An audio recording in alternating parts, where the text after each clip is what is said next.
ओम हरि ओम। ओम अलख निरंजन, अलख निरंजन, अलख निरंजन। प्रिय आत्मन,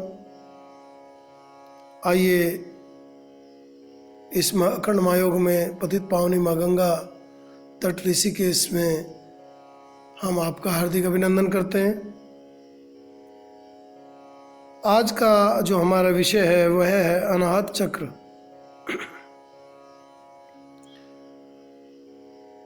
अनाहते सर्वतीर्थ सूर्यमंडल मध्यगम विभाव्यम सर्वतीर्थानि स्नाति यो मुक्तिमिच्छति। अर्थात अनाहत चक्र में सूर्यमंडल मध्यवर्ती चतुर्थ सर्व तीर्थों की हृदय में भावना करके मुक्ति की इच्छा वाले लोग स्नान करते हैं। ये योग जो है जिसको हम अखंड महायोग कहते हैं, ये अति दिव्यता से भरा हुआ है।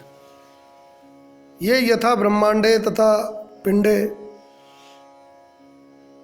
यथा पिंडे तथा ब्रह्मांडे की बात रखता है।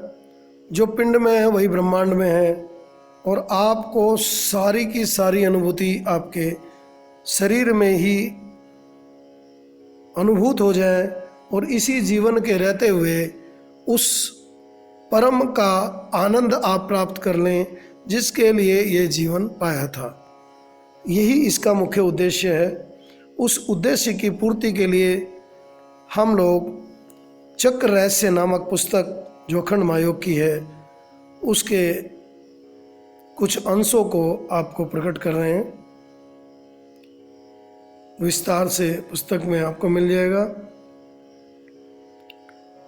क्योंकि कुछ जानकारियां आपको योग के विषय में रहनी चाहिए। अनाहत चक्र उरोस्थित के पीछे मेरुदंड में हृदय के स्तर पर अनाहत चक्र स्थित है। अनाहत का अर्थ होता है आघात रहित। इस व्यक्त जगत में सभी ध्वनियाँ दो वस्तुओं के पारस्परिक घात प्रतिघात से उत्पन्न कंपनों या ध्वनि तरंगों के कारण पैदा होती हैं, परंतु भौतिक जगत से परे जो दिव्य ध्वनि है वही समस्त ध्वनियों का स्रोत है, जिसे अनहद नाद कहते हैं। हृदय वह स्थान है जहाँ यह ध्वनि प्रकट होती है। यह संपूर्ण ब्रह्मांड की धड़कन है।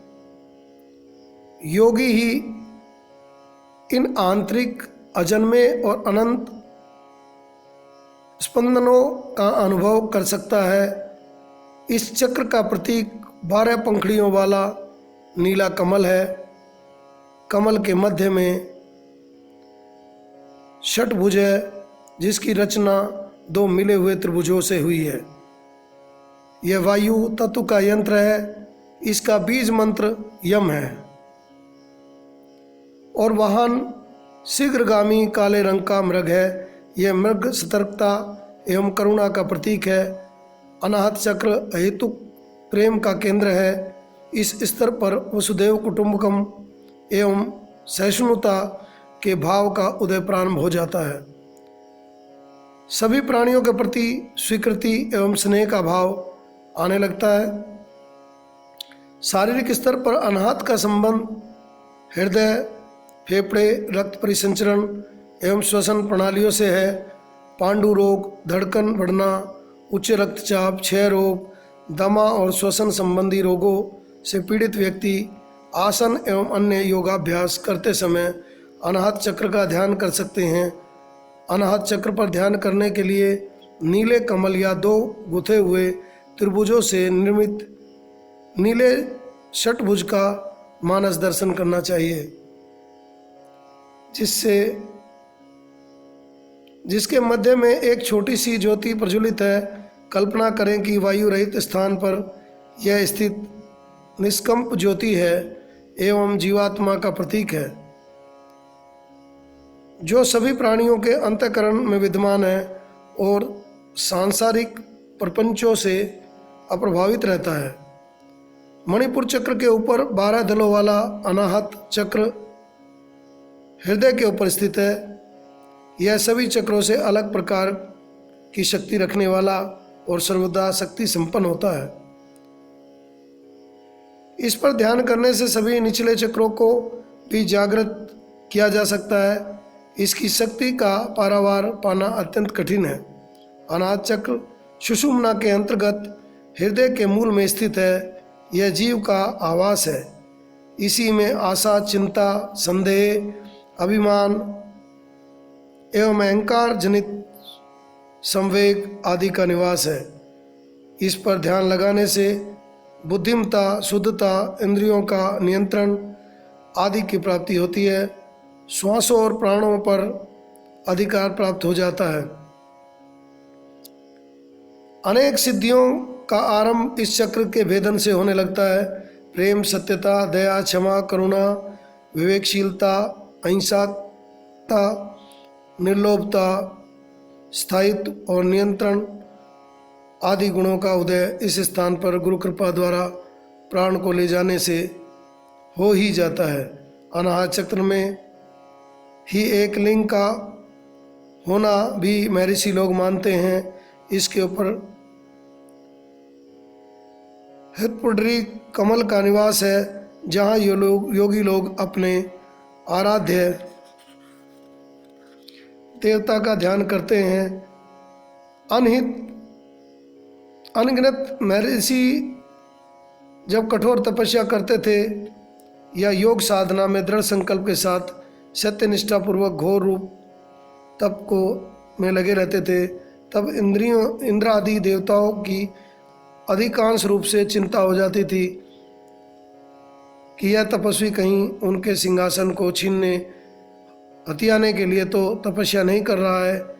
इस बात से चिंतित होकर उनका तप भंग करने के लिए उर्वशी, रंभा, मेनका, त्रिलोत्मा आदि कितनी ही एक से एक उच्च कोटि की स्वर्ग की सुंदर अप्सराओं को तपस्वियों के पास भिजवाया करते थे, जिससे वे उनकी तपस्या को बाधित करते थे। अप्सराओं के रूप में सौंदर्य और हाव भाव से अधिकांश साधक अपने तप से हट जाते हैं, जिस कारण उनका पतन हो जाता है और उनकी साधना तपस्या भंग हो जाती है। उनमें से सभी साधक स्वयं को पुनः पूर्व स्थिति में पहुंचाने की रहस्यमय योग क्रिया को नहीं जानते थे, किंतु विश्वामित्र जैसे मेधावी श्रेष्ठ उच्च कोटि के ऋषियों को किसी अप्सरा आदि के आने और उनसे संबंध हो जाने पर भी कोई हानि नहीं होती थी। उनकी आत्मशक्ति, संकल्प शक्ति और तपस्या आदि से किंचित मात्र भी कोई कमी नहीं आती थी।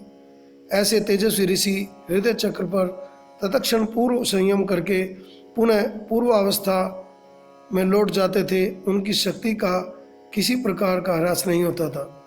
हृदय चक्र की साधना से तेजस्वी साधक अल्प समय में ही अपने कई हुई संपूर्ण शक्ति को योग की इस विचित्र क्रिया से पुनः प्राप्त करने की क्षमता रखता है, किंतु ऐसे साधक बिरले ही होते हैं। यह एक यौगिक सिद्धांत है कि एक बार जिस तपस्वी योगी का ब्रह्मचर्य खंडित हो जाता है, उसी क्षण हृदय चक्र से निचले तीनों चक्र मणिपुर, स्वादिष्ठान और मूलाधार चक्र निस्तेज हो जाते हैं। इससे साधक की सारी शक्ति क्षीण हो जाती है। ऐसी स्थिति में साधक को क्या करना चाहिए, यह एक अति महत्वपूर्ण प्रश्न है। क्या यह शक्ति पुनः प्राप्त हो सकती है? इस परिस्थिति में संतप्त साधकों को चाहिए कि वे अधिक दुखों को से दुखी होकर अपने अमूल्य समय को व्यर्थ ना गंवाएं तथा पूरे उत्साह के साथ सच्चे लग्न के साधना में लीन हो जाएं। साथ में हृदय की स्थित अनाहत योग चक्र पर दृढ़ता के साथ उस निरंतर ओम प्रणव के तेजों में प्रकाश के मध्य ध्यान को केंद्रित कर दें। नित्य 3 घंटे तक पद्मासन में बैठकर साधना करने से कुछ ही दिनों में पूर्ववत अवस्था में पहुंच जाएगा। इस संदर्भ में नहुस की एक बात याद आती है। जब वह स्वर्ग का अधिपति था और सप्त ऋषियों के शाप के कारण पृथ्वी पर सर्प बन गया था, जिसे कवि ने कहा है कि नहुस कहता है, फिर भी उठूंगा और बढ़ के रहूंगा मैं, नर हूँ पुरुष हूँ चढ़ के रहूंगा मैं। काल गतिशील मुझे लेके नहीं बैठेगा, किंतु जीवन में विष घुस बैठेगा। तो भी खोज लेगा कुछ कष्ट तो उठाएंगे, तो भी खोज लेगा कुछ, खोज लेने का कुछ कष्ट तो उठाएंगे। विष में भी अमृत छिपा वे कृति पावेंगे। मानता हूँ आड़ ही ली मैंने स्वादिष्ट कार की, मूल में तो प्रेरणा थी काम के विकार की। मानता हूँ और सब हार नहीं मानता, अपनी अगति नहीं आज भी मैं जानता। आज मेरा भुक्तोश्रित हो गया स्वर्ग भी, लेके दिखा दूंगा कल मैं अपवर्ग भी। तन जिसका हो मन और आत्मा मेरा है, चिंता नहीं बाहर उजेला या अंधेरा है। चलना मुझे है बस अंत तक चलना, गिरना ही मुख्य नहीं मुख्य है संभलना। गिरना क्या उसका जो उठा ही नहीं कभी, मैं ही तो उठा था आप गिरता हूँ जो अभी। फिर भी उठूँगा और बढ़ के रहूँगा मैं, नर हूँ पुरुष हूँ चढ़ के रहूँगा मैं। योगी का पतन दो प्रकार ही होता है, योगी का अहंकार एवं किसी में आसक्ति होना। अतः योगी को सावधान रहना चाहिए। अनाहत चक्र से संबंधित तथ्य निम्नलिखित हैं।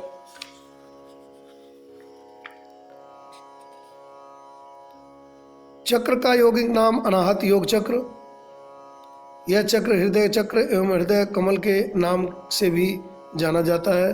चक्र का अंग्रेजी नाम है क्रेडिक प्लेक्सस, लंबर प्लेक्सस भी बोल देते हैं इसको। चक्र का स्थान है हृदय, हृदय के पास यही एक हृदपुंडरी कमल भी है, जिसमें योगी साधक अपने इष्ट देव का, आराध्य देव का ध्यान करते हैं। शब्द ब्रह्म कहलाने वाले सदाशिव इसी स्थान पर स्थित हैं, क्योंकि इस स्थान से उत्पन्न होने वाली ध्वनि है त्रिगुण में ओम एवं सदाशिव। लोक है मह, कर्मेंद्रियां हाथ का, ज्ञानेंद्रियां त्वचा, दल है द्वादश, तत्व वायु। पंच महाभूतों में यह चक्र वायु तत्व का मुख्य स्थान है। वायु तत्व की तन्मात्रा स्पर्श है, अतः स्पर्श इस चक्र का प्रधान गुण है। नाक व मुख से प्रवेश का समस्त शरीर में विचरने वाली एवं जीवन के लिए प्राणवायु बहुत ही आवश्यक है। गुण स्पर्श तत्वरूप षटकोणाकार यह चक्र सिंदूरी रंग से प्रकाशित 12 दलों की पंखुड़ियों से युक्त है। यंत्रस्रावी षटकोण चक्र रहस्य हर दिशा में गति को दर्शाता है। इसमें एक अधोमुखी तथा एक ऊर्ध्वमुखी त्रिकोण सम्मिलित है, जो क्रम से शक्ति व शैव मान्यताओं का प्रतीक होने के से दोनों का समन्वय प्रदर्शित करता है। साथ ही ऊपर के 3 लोकों व चक्रों का संतुलन एवं सामंजस्य भी इंगित करता है, जो इस चक्र का मुख्य गुणों में से एक है। वर्ण है हरा, दलों के अक्षर कम खम गम घम ढम चम छम झम झम अम टम ठम। बीज मंत्र है यम। बीज मंत्र यम का पुनरावृत्ति के साथ शुद्ध रूप से उच्चारण हृदय को तरंगित करता है तथा वहाँ समस्त अवरोध दूर करता है वहाँ के, जिससे शक्ति का प्रवाह निर्बाध गति से ऊपर की ओर होने लगता है। मणिपुर परिणाम स्वरूप परमात्मा की आह्लादनी शक्ति से साधक का साक्षात्कार होता है और उसे सब और आनंद की प्रतीति होने लगती है। वाहन है मृग, यह चक्र की तिरछी बीज गति को स्पष्ट करता है। देव ईशान रुद्र, देव शक्ति कांकनी, बीज वर्ण स्वर्णिम, कर मुद्रा अंगूठे की तर्जनी उंगली के पोर, कर मुद्रा से मन स्थिर होता है और उनकी मृग समान चंचलता रुक जाती है। ध्यान सिद्धि अनंत नाद को सुनने की सिद्धि, पर काया प्रवेश की सिद्धि, आनंद का महत्व, विभिन्न योग शक्तियाँ, श्राद्ध श्रद्धा और प्रेम का उदय, वायु तत्व संबंधित सिद्धियाँ, वाक सिद्धि, कवित्व शक्ति, जितेंद्रिय, अनाहत नाद का यही स्थान है। अनाहत चक्र के अंतर्गत साधक अपने प्राणों को अपनी विशुद्ध योग धारणा शक्ति के आश्रय से परम तेजोमय शक्ति को हृदय में स्थित अनाहत चक्र की ओर ले जाते हुए यदि कोई कठिनाई अनुभव करे तो उसे गुरु संपर्क में जाना चाहिए, जिसके द्वारा वह गुरु कृपा करके आगे की क्रिया बताएंगे, जिसके द्वारा प्राण की उदर गति प्राप्त होगी। उसका प्रवेश अनाहत चक्र को जागृत कर देगा। तब वह चक्र परम प्रकाश से देदीप्यमान दृष्टिगोचर होगा। समस्त देवी देवता और शक्तियाँ भी जागृत रूप से सामने आ जाएंगे। हृदय चक्र में प्रकृति का सबसे बड़ा नाद, जिसे अनहद नाद अथवा ब्रह्मनाद कहते हैं, उसका उठना आरंभ हो जाएगा और साधक इस चक्र में पहुंचने पर आत्मविभोर हो जाएगा। उसे प्रतीत होगा कि अब कुछ पाने के लिए शेष नहीं रहा। उपरोक्त सभी साधना गुरु गम्य है, अतः पुस्तक केवल संकेत मात्र ही होती है और उसे संकेत मात्र ही माना चाहिए। सदगुरु की शरणगति आवश्यक है। शरणागति के लिए आपको श्रद्धा और समर्पण, दो पुष्पों को लेकर गुरु के चरणों में जाना है और गुरु वही हो सकता है जो आपके इस मार्ग को स्पष्ट करा दे, आपके अंदर उस जागृति को करा दे। अन्यथा सब धोखा है। धोखे में ना फंसें, आडंबर से बचें, क्योंकि अखंड सत्य जो है वो अखंड ही रहता है और जो असत्य है वो कुछ टाइम के लिए तो लोगों को भ्रमित करता है, लेकिन अंतिम पड़ाव में देखते हैं तो वो काम नहीं आता। इसलिए विशेष रूप से इन सब बातों का ध्यान रखें। आप लोगों को इस योग की पराकाष्ठा में पहुंचने का आनंद मिले। इन्हीं मंगल कामनाओं के साथ मैं आपके अंदर बैठी हुई इस माँ भगवती को कोटि कोटि नमन करता हूँ एवं आपके इस जीवन में रहते हुए आपको ये योग सिद्ध हो जाए, इसके लिए मंगल कामना करता हूँ। हरि ओम तत्सत, हरि ओम तत्सत।